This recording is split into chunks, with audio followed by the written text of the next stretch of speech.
চারটা বোর্ড, চারটা প্রশ্ন, সেই প্রশ্নের মধ্যে একটা অ্যান্সার দিতে বলা হয়েছে, আইদার হ্যাঁ অথবা না বলুন।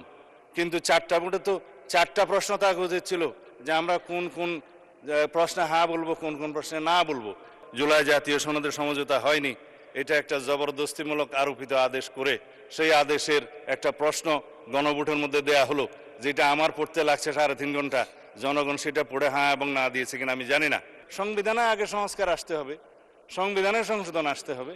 সংবিধানে যদি সেটা আমরা গ্রহণ করি, তারপরে সেই গণভোটের রায় বাস্তবায়নের জন্য, গণভোটের রায় বাস্তবায়নের জন্য সংবিধান সংস্কার পরিষদ গঠন করতে হবে।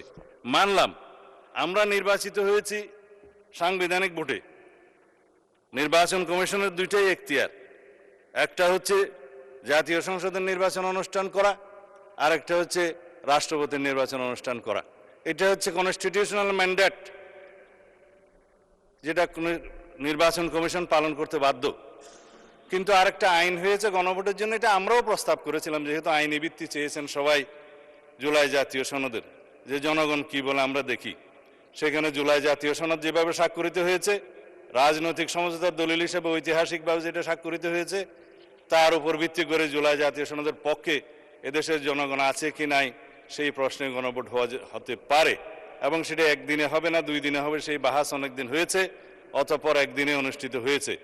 এবং সেই ব্যালটে গণভোটে হ্যাঁ এবং না লেখা ছিল, কিন্তু এই আদেশটা মাঝখানে জারি করে আরেকটা প্রশ্ন ওখানে ইন্ট্রোডিউস করে দেয়া হয়েছে, যে এই প্রশ্নে গণভোট দেয়া হলো 4টা প্রশ্ন, যে প্রশ্নের মধ্যে একটা বিশাল প্রশ্ন জুলাই জাতীয় সনদের সমঝোতা হয়নি, এটা একটা জবরদস্তিমূলক আরোপিত আদেশ করে সেই আদেশের একটা প্রশ্ন গণভোটের মধ্যে দেয়া হলো, যেটা আমার পড়তে লাগছে 3.5 ঘন্টা। জনগণ সেটা পড়ে হ্যাঁ এবং না দিয়েছে কিনা আমি জানি না। তবে 4টা বোর্ড, 4টা প্রশ্ন, সেই প্রশ্নের মধ্যে একটা অ্যান্সার দিতে বলা হয়েছে, আইদার হ্যাঁ অথবা না বলুন। কিন্তু 4টা বোর্ডে তো 4টা প্রশ্ন থাকা উচিত ছিল যে আমরা কোন কোন প্রশ্নে হ্যাঁ বলবো, কোন কোন প্রশ্নে না বলবো, সেই অপশনও ছিল না। আমি সেই লম্বা বাহাসে যাচ্ছি না, তারপরও গণভোটের রায় যদি বাস্তবায়ন করতে হয়, সেই গণভোট এই আইন অনুসারে, সেই রায় অনুসারে সংবিধানে আগে সংস্কার আসতে হবে, সংবিধানের সংশোধন আসতে হবে।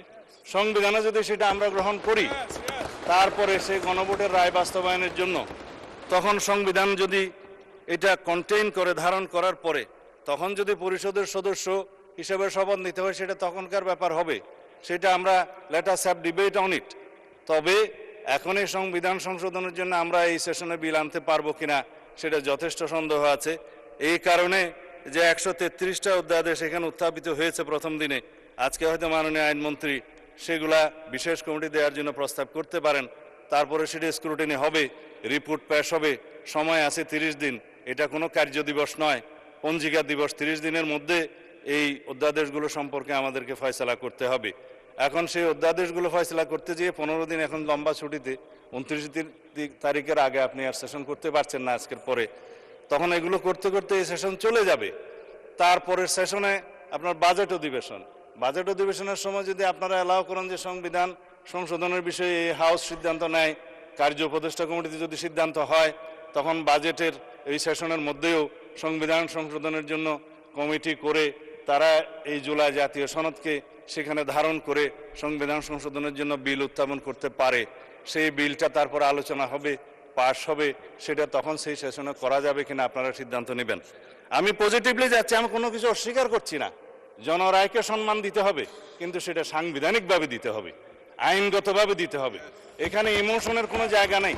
রাষ্ট্র ইমোশন দিয়ে চলে না, রাষ্ট্র চলে সংবিধান দিয়ে, আইন দিয়ে, কানুন দিয়ে। তা আমরা সেইভাবে যাই। আমি বিরোধী দলের মাননীয় বিরোধী দলে না থাকে যথেষ্ট সম্মানের সাথে এটা প্রস্তাব দিতে চাই যে আসুন আমরা কার্য উপদেষ্টা কমিটিতে সে বিষয়ে আলোচনা করি, কখন সংবিধান সংশোধনের জন্য আমরা বিল উত্থাপন করতে পারবো এবং জুলাই জাতীয় সনদকে আমরা অক্ষরে অক্ষরে পালন করতে আমরা প্রতিশ্রুতিবদ্ধ। আমরা জাতির কাছে অঙ্গীকার করেছি যে জুলাই জাতীয় সনদ ঐতিহাসিকভাবে যেভাবে স্বাক্ষরিত হয়েছে, রাজনৈতিক সমঝোতার দলিল হিসেবে তার প্রতিটি শব্দকে আমরা সম্মান করি। কিন্তু জুলাই জাতীয় সনদের বাইরে আরোপিত কোনো আদেশ দিয়ে, কোনো অবৈধ আদেশ দিয়ে সেটা কোনো সংবিধান সংশোধন করা যায় কিনা সেটা একটা বিশাল আইনি প্রশ্ন, সাংবিধানিক প্রশ্ন। সেটাও আমরা ডিবেট করি, আলোচনা করি, আমরা কার্য উপদেষ্টা কমিটিতে আলোচনা করি এবং সংবিধান সংশোধনের জন্য আমরা বিল উত্থাপন করি। সেই বিল আমরা সমঝোতার ভিত্তিতে এই মহান হাউসে গ্রহণ করি। তারপরে এই সংবিধান অনুসারে রাষ্ট্র পরিচালিত হবে এবং ইনশাআল্লাহ আমরা সংবিধান মেনেই এই পর্যন্ত এসেছি এবং সংবিধান মেনে চলবো। সামনের দিনগুলোতে আমরা সাংবিধানিকভাবে এই রাষ্ট্রকে এগিয়ে নিয়ে যাব। ধন্যবাদ মাননীয় স্পিকার।